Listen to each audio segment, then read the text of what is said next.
mengambil peperiksaan untuk melayakkan diri mereka bergelar sebagai accountant profesional bertauliah. Dengarkan program Seiring Sejalan bersama-sama MyPac setiap Khamis pukul 10.30 pagi. Bersama-sama saya, Amar Yusof, dan barisan tetamu dengan kisah suka duka bergelar accountant bertauliah dengan bantuan MyPac. Hanya di Bernama Radio Stesen Berita Bisnes Anda. Bernama Radio Stesen Berita Bisnes Anda.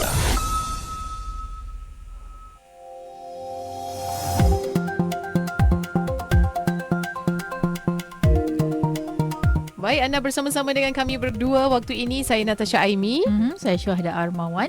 Dan masanya sekarang untuk kita ikuti temu bual action plan. Ya. Okey, dan seperti biasalah action plan ni kita akan bawakan bagaimana untuk anda dapatkan ilmu bagi memulakan perniagaan, untuk maintainkan perniagaan anda, untuk capai kata lebih maju lagi dalam perniagaan. Ya, bagaimana nak mengekalkan perniagaan untuk jangka masa yang pendek, yang panjang, semua kita bincangkan dalam program action plan ini. Okey.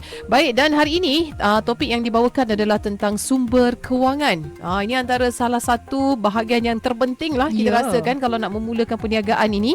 Bahkan kalau dah ada perniagaan sekalipun, sumber kewangan tu kena pastikan dalam pengurusan yang terbaik. Betul. Ya, jadi bagaimana, berapa dan di mana? Okey, jadi itu topik kita akan bawakan pada hari ini bersama-sama tetamu kita. Kita ada Dato' Amir Ali, CIO GE Consult Asia Sendirian Berhad. Assalamualaikum, Dato'. Waalaikumsalam dan selamat tengah hari. Selamat tengah hari. Okey, baik, terima kasih Datuk kerana sudi hadir pada hari ini untuk kita kupas lebih lanjut berkaitan dengan sumber keuangan, bagaimana, berapa dan di mana. Okey, Datuk Amir, kita nak tahu juga apa sebenarnya langkah awal yang perlu diambil oleh usahawan ni untuk dapatkan sumber keuangan. Kadang-kadang mungkin ada yang blur, tak tahu nak dapat kat mana. Jadi macam mana, Datuk? Okey, sumber kewangan untuk perniagaan ini topik yang sangat penting untuk setiap usahawan yang ingin start business. Yeah. So ada langkah awal yang perlu diambil oleh usahawan untuk mendapatkan sumber kewangan ini. Mereka perlu sediakan dokumen penting. Banyak dokumen yang mereka perlu menyediakan. Antara dokumen-dokumen tu 3 yang paling penting. Satu, pelan perniagaan. Pelan perniagaan ini secara keseluruhannya menerangkan perincian bagaimanakah sesuatu perniagaan akan dilaksanakan. Apakah masalah yang cuba diselesaikan oleh perniagaan itu, sama ada perniagaan tersebut mempromosikan produk ataupun perkhidmatan. Ada perniagaan yang promosikan produk, ada juga yang promosikan perkhidmatan, betul tak? Bagaimanakah perniagaan itu hendak menyelesaikan masalah tersebut? Dan apakah jurang perniagaan yang hendak diatasi oleh perniagaan itu dan sebagainya. Itu pelan perniagaan. Nombor 2, pitch deck. Pitch deck ini boleh disediakan dalam bentuk video ataupun PowerPoint presentation pun boleh juga, yang mengandungi gambaran keseluruhan tentang misi, visi dan aspirasi perniagaan, siapakah individu-individu yang terlibat dalam syarikat tersebut, jumlah model yang telah dijanakan, anggaran ROI iaitu pulangan pelaburan, dan exit plan, macam mana kita nak mencapai exit dari bisnes ini, dan sebagainya. Itu pitch deck. Dan nombor 3 pula, ramalan perniagaan. Ramalan perniagaan ni lebih berorientasikan nombor.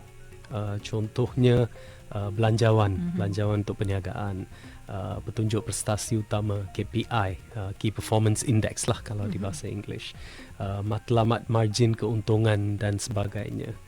Semua dokumen-dokumen tersebut ni disediakan sebelum, harus disediakan sebelum usahawan menemui pelabur untuk mendapatkan modal. Sama ada modal dalam bentuk geran kerajaan ataupun pelaburan swasta. Panjang sikit. Itulah dia kan, ya. Tak apa, yang paling penting adalah poin-poin yang ada dekat situ. Kan nampak gambarannya kan, Datuk kan? Okey, tentang sumber keuangan itu tadi Datuk baru je menyebut kan, kita ada institusi kewangan kan, agensi-agensi kan. Ada ke sumber-sumber lain yang berpotensi untuk kita dapatkan modal dalam nak memulakan perniagaan ni? Ada. Itu di golongan perniagaan kita panggil pasaran modal ataupun capital market. So terdapat beberapa jenis sumber kewangan swasta dari capital market ataupun pasaran modal. Contohnya sekarang ini kita ada ECF. ECF itu equity crowdfunding. Equity crowdfunding, perusahaan yang bagi equity crowdfunding contohnya ada Pitch In, ada Kickstarter dan sebagainya. Nombor 2 kita ada P2P funding. P2P funding example Finpal ataupun Funded by Me Malaysia, ataupun Fantastic, ataupun Nusa Capital.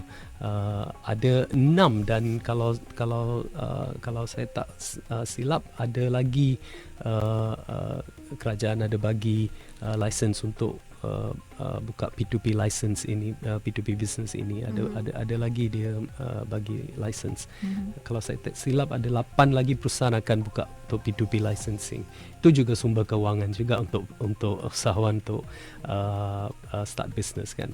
Nombor 3 private equity. Private equity ada banyak. Contohnya macam Credo. Credo salah satu private equity di Malaysia yang besar. Mereka ada sumber kewangan lebih dari 1 bilion Malaysia ringgit. Nombor 4 ada venture capital firms. Venture capital ni bermula dari Amerika Syarikat kan. Sekarang dah di seluruh dunia ada banyak venture capital firms. Di Malaysia pun ada venture capital macam Nexia, 500 Startups dan sebagainya. Nombor 5 pula kita ada Angel Investments Network, funding option. Contohnya macam Cradle Fund. Cradle Fund tu Angel Investment Network.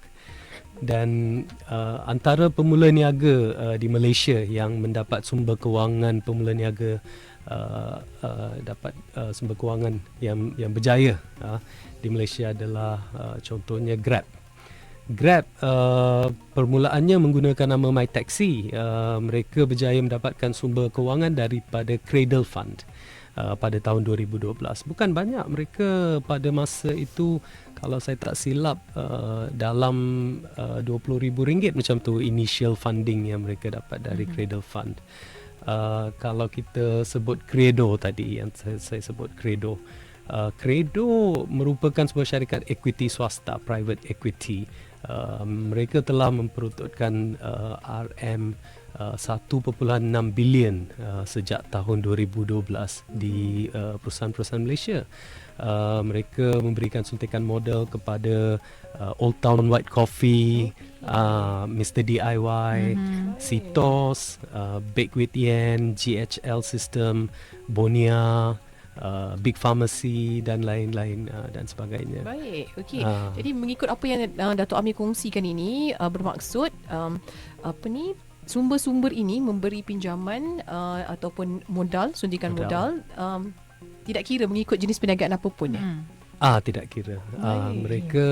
Mereka akan lihat dokumen-dokumen yang usahawan itu submit, dan kalau ada peluang untuk dapat ROI, return on investment, mereka akan invest. Dan mereka akan juga lihat usahawan tu sendiri, apa aspirasi dia, apa visi dan misi dia, berapa banyak dia punya dreams, keinginan, berapa besar mereka nak grow perusahaan mereka tu. Itu semua penting. Adakah itu juga faktor penentu bahawa sesebuah perniagaan ini boleh memperoleh orang kata lebih daripada sekali berkaitan dengan sumber kewangan ini? Maksud lebih mungkin sekali dah dapat, kemudian kali kedua ketiga boleh dapat lagi. Boleh dapat lagi. So, maknanya kena tengok kepada prestasi. Pertama yang sumber kewangan pertama mungkin mereka hanya perlu dana yang kecil, mungkin beberapa puluh ribu ataupun ada juga yang beberapa ratus ribu. Tapi bila perniagaan mereka tu dah semakin maju, mungkin mereka nak expand. Bila mereka nak expand tu mungkin mereka nak modal besar lagi, boleh juga pergi ke swasta, equity swasta ataupun pelabur-pelabur swasta ini, dan kalau mereka lihat perusahaan ini memang dah maju dan ada juga expectation untuk lebih maju, mereka akan invest lagi. Baik, dia dapatnya jaminan dalam perniagaan tersebut kan, ya. Betul. Laju je suntikan modal nak dapat dia. Okey, baik Datuk, kita nak tahu juga untuk private fundraising ini, apa agaknya dokumen yang diperlukan, proposal dia kena mantap macam mana tu? Okey, kadang-kadang banyak usahawan mereka berjumpa dengan investor ataupun pelabur-pelabur swasta ataupun kerajaan. Mereka tidak terima ataupun tidak dapat sukses untuk dapat dana ataupun modal. Salah satu faktornya ialah dokumen mereka tidak lengkap. So dokumen-dokumen ini memang penting. Sebagai usahawan, mungkin mereka ada idea-idea dalam minda mereka, tapi kalau mereka tidak ada business plan ataupun business model, rancangan perniagaan tu, kan, ataupun ramalan perniagaan semua tu, susah nak convince, nak bagi keyakinan kepada pelabur swasta ataupun government funding, susah nak bagi keyakinan bisnes ini ataupun perusahaan ini akan jadi sukses ke tidak. So dalam untuk mendapatkan sumber kewangan daripada pelabur swasta, usahawan perlu menyediakan dua set dokumen. Set satu ialah yang pelan perniagaan, pitch deck dan ramalan perniagaan, dan set kedua ialah perjanjian pemegang saham, shareholder agreement lah, ataupun shareholder term sheet. Kedua-dua dokumen ini adalah penting untuk seseorang pemula niaga atau PKS untuk mendapatkan sumber kewangan daripada pelabur swasta. Baik, itu dia penting kan, untuk penyediaan dokumen ataupun proposal yang betul-betul nampak hala tuju perniagaan tersebut, Datuk, kan? Betul. Baik, okey Datuk, satu lagi sahabat kita tanya ni, kalau kata kita nak buat pinjaman perniagaan untuk pertama kali, jadi adakah mereka ini akan melihat berapa banyak cash yang kita ada pada waktu itu baru boleh layak untuk terima pinjaman yang pertama tu, ataupun kosong pun tak apa, tak ada masalah, so tak ada modal, tak ada apa-apa, terus minta pinjaman? Dalam experience kita, berapa dana yang kita ada tu tidak penting. Yang penting itu adalah apakah kita punya business plan, apakah kita punya business model, adakah kita mempromosikan produk ataupun perkhidmatan, bagaimana kita akan mencapaikan ROI kita, adakah kita budget yang bagus, KPI plan, semua ini semua ada lengkap ke tidak. Satu lagi, kalau bisnes kita, contohnya kalau bisnes kita tahun ini agak kurang, macam mana kita nak cover tahun depan, apa marketing plan, apa strategi yang kita ada, itu semua yang paling penting. Walaupun kita tidak ada dana apa-apa pun tak apa. Kalau ada dana sedikit tak bagus, tapi kalau tidak ada dana pun tak apa. Baik. Okey, maksudnya kalau start zero pun tak ada masalah. Yang penting proposal tu meyakinkan. Iya, betul. Baik. Okey, baik. Dan kepada anda yang sedang dengarkan kami pada waktu ini, kita bersama-sama Dato' Amir Ali, CIO GE Consult Asia Sdn Bhd dalam program Action Plan. Hari ini kita bawakan topik sumber kewangan, bagaimana, berapa dan di mana. Baik, kita dah dapat sumber keuangan nak mulakan perniagaan. Datuk mungkin boleh bagi gambaran sikit, Datuk, kan, bagaimana pengurusan keuangan itu sendiri, kan, sebab ada setengah kita, saya rasa ramai kot, dah dapat suntikan dana ni, kan, ya. Pinjaman pula tu, alamak, bisnes tak boleh go on pula, tak berjalan dengan baik, berlaku pula kerugian. Jadi untuk mengelakkan berlaku fasa itu, apa sebenarnya mereka kena lihat dan untuk jangka masa berapa lama? Okey, ini memang sangat penting, sebab banyak usahawan yang ada idea untuk buat perniagaan, tapi mereka tidak ada knowledge yang lengkap untuk menjalankan bisnes dalam corporate structure. So corporate structure ini memang penting. Contohnya siapa yang menerajui perniagaan itu, siapa CEO, siapa CFO. CEO tu Chief Executive Officer, siapa Chief Financial Officer. Perusahaan ini ada CMO tak, Chief Marketing Officer. Kadang-kadang kita tengok ada banyak perusahaan one man show. Maksud dia buat semua. Satu orang buat semua. Hero lah kan? dia. Hero, ya. Bukan nak kata salah. Ada juga bisnes-bisnes kecil yang 2-3 orang pun boleh jadi sukses juga. Macam kalau di English kita cakap mom and pop business. So husband wife business. Mereka start. Kalau bisnes kecil boleh. Tapi kalau kita nak perusahaan yang besar yang nak maju kepada $1 million business ataupun $1 billion business, dan kita nak dapat dana modal dari pelaburan swasta. Corporate structure itu sangat penting. Mereka nak tahu bila mereka bagi dana ini kepada perusahaan ini, siapa yang akan manage dana itu, siapa akan control dia punya cash flow, siapa yang akan decide director dapat berapa remuneration, salary, siapa yang decide salary, siapa yang control bayaran invoices, semua tu. Kalau usahawan tu sendiri yang buat semua ni, bila usahawan itu akan dapat masa untuk mengembangkan perniagaan pula. So semua ini, team ini memang penting. So mereka akan tengok, siapakah team. So dalam pitch deck yang tadi saya sebutkan, pitch deck itu usahawan akan jelaskan, ini individu-individu yang terlibat dalam syarikat ini. Ini kita punya CEO, ini kita punya CMO, CFO, inilah yang akan control cash flow. Semua tu memang penting. Kalau semua structure ini lengkap, chances untuk failure itu memang rendah. Memang rendah. Tapi kalau kita tak ada structure macam ni, chances untuk failure memang tinggi. Lepas tu baru usahawan sadar kalau kenapa pula tiba-tiba bisnes kita fail, drop. So dalam GCB for example, contohnya GCB kita akan bimbingkan usahawan, siapa yang team yang kamu perlu sebelum kamu boleh bangunkan, siapa yang kamu harus hire, employee macam mana yang kamu harus dapat untuk perusahaan kamu, untuk mengembangkan perusahaan kamu. Baik, itu dia. Kena adalah orang kata struktur organisasi yang lengkap, ya. Sebab nak uruskan tu, kalau seorang je, kalau dia kata boleh buat, tak apa. Dia kata je lah. Takut dia tak nak buat apa. Teamwork, bring the dreams work. Betul, gitu kan? betul. Okey, baik.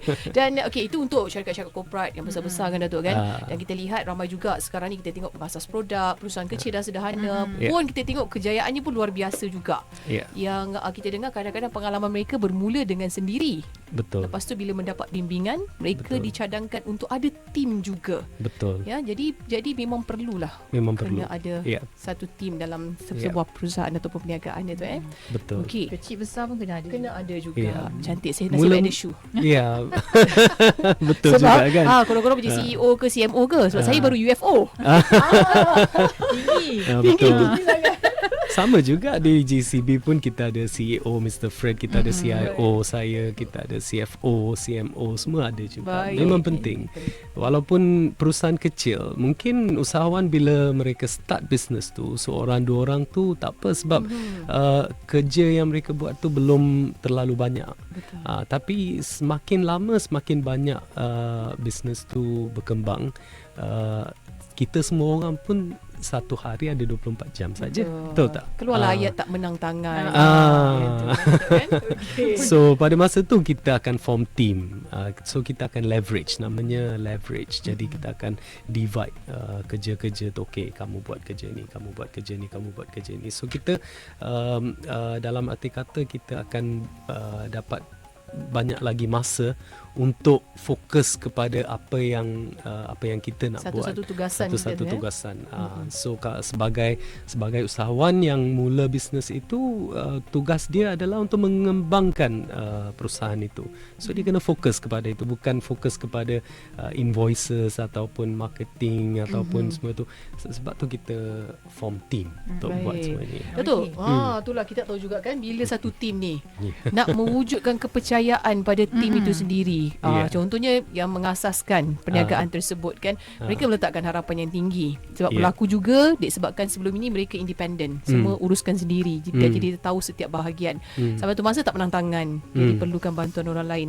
Jadi berlaku macam bagaimana untuk letakkan kepercayaan kepada mereka ataupun staff kita ni, tim kita ni, terhadap jawatan ataupun tugasan yang telah pun kita berikan tu. Okay, so dalam perusahaan bila kita mula perniagaan itu, kita harus ada aspirasi. Sebagai usahawan harus ada aspirasi yang cukup convincing, cukup yakinkan setiap staff yang kerja dalam perusahaan itu, bahawa perusahaan ini memang ada big dreams. Memang perusahaan ini nak grow, mau berkembang. Dalam arti kata, bila staff mereka melihat perusahaan ini memang ada plan untuk jadi besar dan besar, kembang dan kembang, mereka pun ada keyakinan besar untuk kerja lama di sana dan bagi 100% hard work. Dan juga mereka harus bagi good treatment sebagai employees.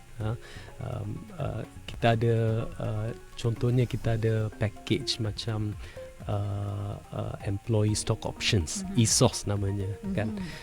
So example ya, contohnya Huawei, mereka bila start, mereka 80% saham ataupun lebih dari 80% saham dipegang oleh employees. Jadi yang peneraju, yang usahawan yang start bisnes tu, pada masa mereka start, dia punya saham tak lebih dari 20%.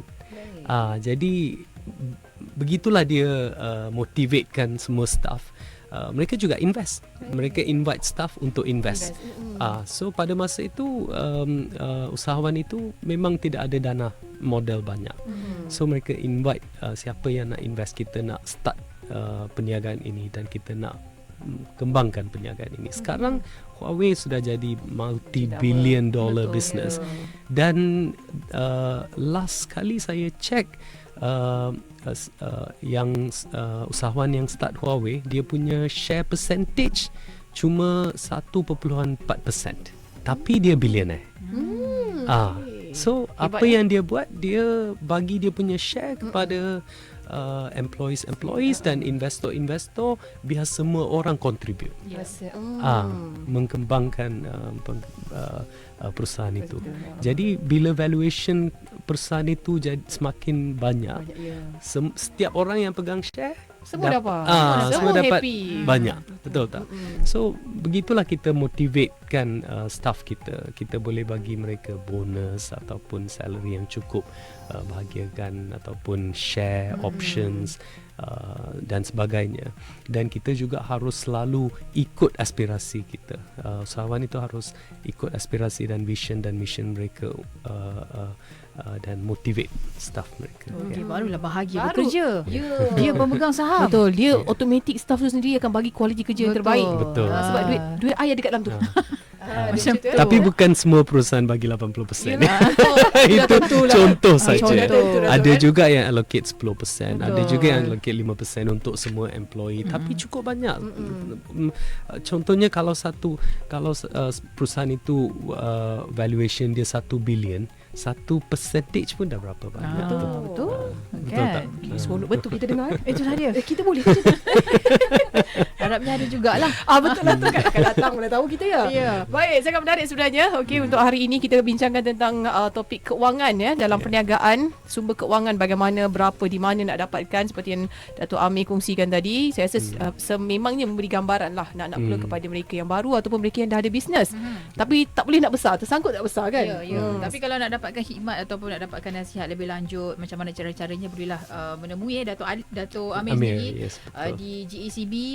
Ada kelas ke yang akan Ada disediakan? juga okey. ya. Kita Jadi pun bolehlah. ada bagi kelas juga ya. Baik. Okey, baik. Jadi itulah dia, bila dah ada dapat pemula niaga ataupun dana yang kita berusaha keras untuk dapatkan, uruslah dengan baik. Uruskan dengan baik. Itu yang paling penting.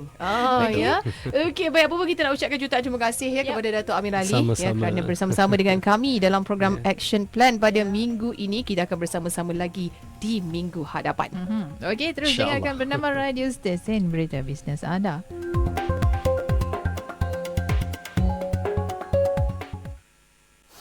Bernama Radio, stesen berita bisnes anda. Bernama Radio menyokong Wawasan Kemakmuran Bersama 2030. Wawasan Kemakmuran Bersama 2030 akan menjadi ekonomi Malaysia lebih berdaya tahan serta menyuburkan perpaduan dalam kalangan rakyat serta memantapkan kestabilan Malaysia sebagai negara demokratik. Wawasan yang dicetuskan Perdana Menteri Tun Dr. Mahathir Mohamad itu juga merupakan satu paradigma yang akan memandu pembangunan sosio-ekonomi negara sehingga 2030. Keindahan kemakmuran bersama akan menyelah apabila jurang ekonomi antara kumpulan pendapatan, etnik, wilayah dan rantaian bekalan dirapatkan dalam konteks ekonomi yang terus berkembang. Wawasan Kemakmuran Bersama 2030 adalah fajar yang terbit dalam era Malaysia baru demi menjamin